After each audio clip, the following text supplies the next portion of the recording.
Ramai orang sangka bila gaji besar, hidup automatik jadi selesa. Hakikatnya tak begitu. Kekayaan sebenar bukan diukur pada angka gaji tapi pada satu soalan yang sangat jujur. Berapa lama anda boleh hidup jika esok gaji berhenti masuk? Di sinilah ramai yang tersentak. Secara logiknya, gaji besar sepatutnya mudahkan hidup. Tapi realitinya, makin besar gaji, makin besar gaya hidup. Rumah makin mahal, kereta makin besar, komitmen makin panjang. Hujung bulan, baki tetap kosong. Bezanya cuma orang gaji besar kosong dengan kereta cantik, orang gaji kecil kosong dengan motor kapcai.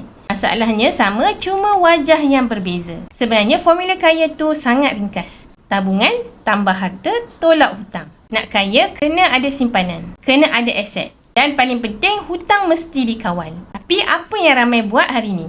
Hutang bertambah, aset tiada, tabungan pula tinggal angan-angan. Bila ditanya kenapa tak menabung, jawapannya hampir sama. Tak cukup duit. Hakikatnya bukan tak cukup, tapi duit habis dulu sebelum sempat disimpan. Sebab itulah langkah pertama bukan cari pelaburan hebat, tapi bina tabiat menyimpan. Walaupun kecil, RM50, RM100. Tak perlu tunggu duit banyak, yang penting konsisten. Dan kalau rasa menabung tu berat, itu petanda jelas satu perkara. Pendapatan anda tak cukup untuk gaya hidup sekarang. Maka anda ada dua pilihan. Sama ada rendahkan gaya hidup ataupun tambah pendapatan. Dalam dunia hari ini, bergantung pada satu sumber pendapatan sangat berisiko. Sebab itulah orang yang bijak bina lebih daripada satu aliran pendapatan. Kekayaan tak datang dengan niat tapi dengan tindakan. Mula menyimpan, mula bina harta. Mula kawal hutang, perlahan tak mengapa asalkan bergerak. Kerana akhirnya yang benar-benar kaya bukan orang yang gajinya besar tapi orang yang poketnya sentiasa ada simpanan.